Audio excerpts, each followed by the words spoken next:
anybody from evicting residents of both Kasarani and Embakasi's constituencies. And the orders are running up to the 29th of January. And as members of the media, you will extract the orders. Their matters public. They are public documents. You can get them from the court. We have the orders and we want to tell our people. Thank you very much, members of the press. I'm Babu Owino, Member of Parliament in Embakasi East constituency, and I'm here with Honorable Ronald Karauri, Member of Parliament, Kasarani constituency. Today we are here to respond to the unfortunate statements made by the Cabinet Secretary Lands, that is Madam Alice Wahome. And I want to say that the statements by the CS, by the Cabinet Secretary Alice Wahome, that the judgment of the Environment and the Land Court is final in light of a pending notice of appeal in the Court of Appeal and a further record of appeal filed in the Court of Appeal, is not only demeaning, utterly embarrassing, lacks substance, and is a total insult to the intelligence of the people of Kenya. To be precise, the people of Embakasi East constituency and the people of Kasarani constituency. And it is very unfortunate for such statements to come from the mouth of an advocate, an alleged advocate.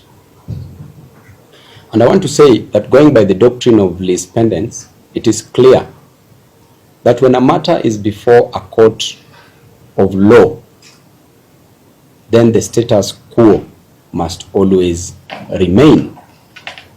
It is quite unfortunate for the Cabinet Secretary to come out in public and pronounce herself as if she is the Court of Appeal, that the decision that was made was final, and she has not even bothered to consider that the appeal will have an outcome. Irrespective of how the appeal is going to come out, if the appeal is in favor or is upholding the judgment, then we still have one more chance to proceed to the Supreme Court.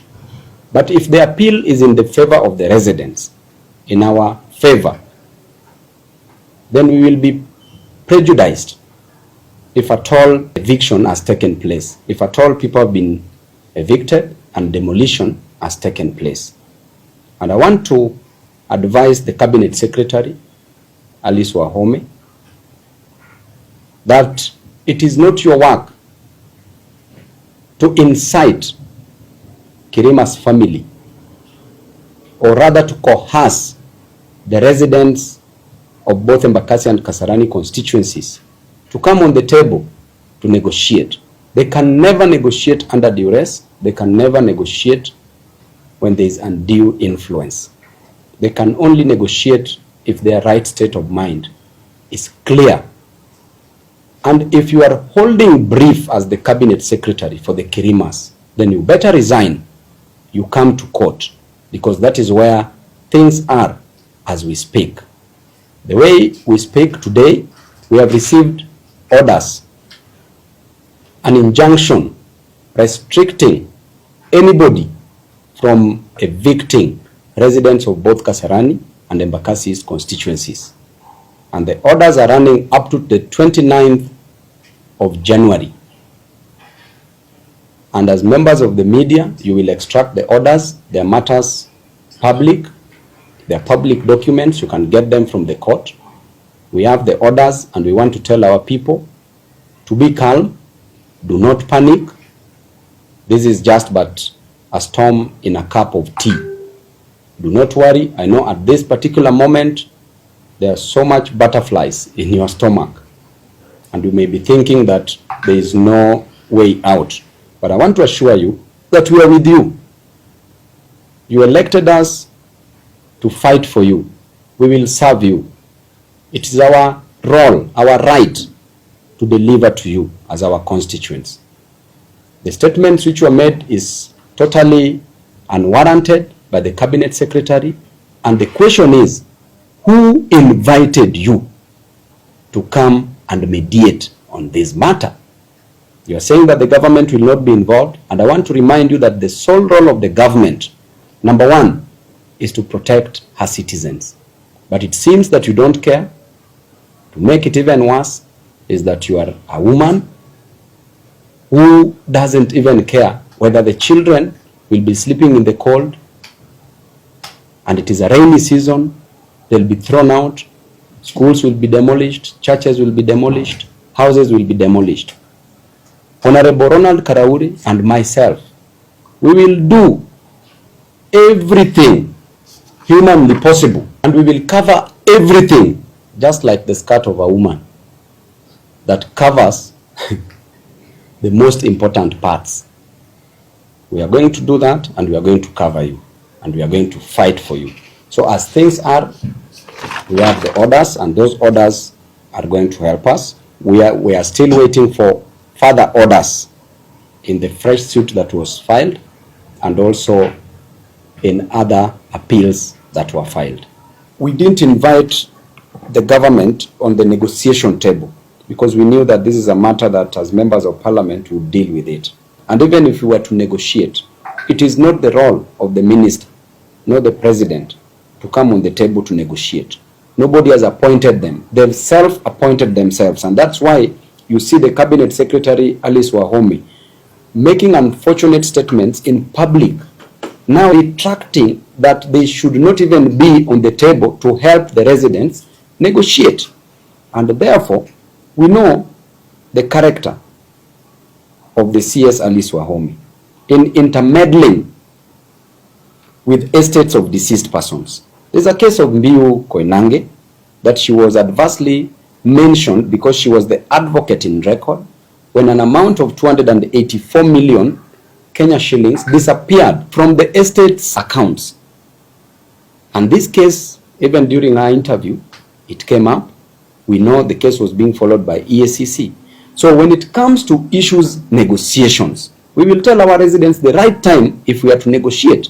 Right now, we are trying to find out who is the rightful owner of the property, of the land in question. And according to the best of our recollection, the owner of this property is one Domenico De Masi. And the children are here, Bernardo De Masi, and is being intimidated already by the DCI, and we want to warn the DCI to keep off this issue, because we know that there are certain goodies that are being dangled for different members of the society, both within the executive and also in other arms of government. So DCI should keep off. He should not intimidate our client, should not intimidate the real owner of this parcel of land. The fact that the CS talked yesterday and said that this land was pronounced by the court that it belonged to one Kirima, that alone is not sufficient for us. That alone is not enough for us to believe so. And the Kenyans should treat such statements with a lot of contempt. So we will negotiate after determining who the rightful owner of this parcel of land is. That is when we will come on table. And it is nobody else will lead that negotiation.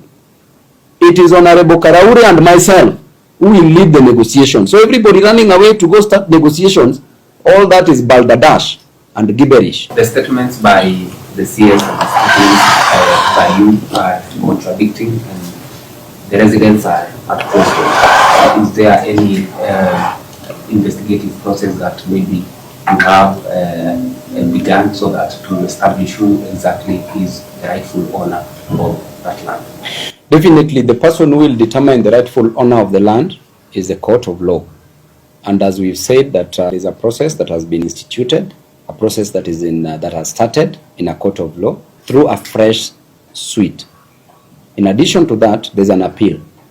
The fact that a lower court made a decision, that is the Environment and the Land Court, made a decision that the land belonged to one Kirima against the residents, does not mean that that land belonged to the Kirimas, because there's another person who's come out to say that the land belonged to him and the family, a person called Bernardo. whose father was Domenico De Masi, who is now deceased. So we have to exhaust all the appeal mechanisms. After Court of Appeal, we will have to move to the Supreme Court in case of anything. Then there is also a fresh suit that is starting at the Environment and the Land Court. That suit will determine who the rightful owner of the land is. And as far as we are concerned, the residents should not panic. Do not panic, do not be at crossroads. We are your leaders. If we tell you about this issue of the land, trust us. Do not start panicking. Some are going to sleep at the door of the Kirimas. Don't go there. Stay in your house. We told you that, as Mheshimiwa said it rightfully, we promised you that you will eat Christmas in your houses. Sasa hapo itakuwa ni wapi? Mwalimu wa maths hapo ni wapi? So unaona, already we have the orders that is now taking us up to the 29th of January, after which fresh orders will be issued. And even before that,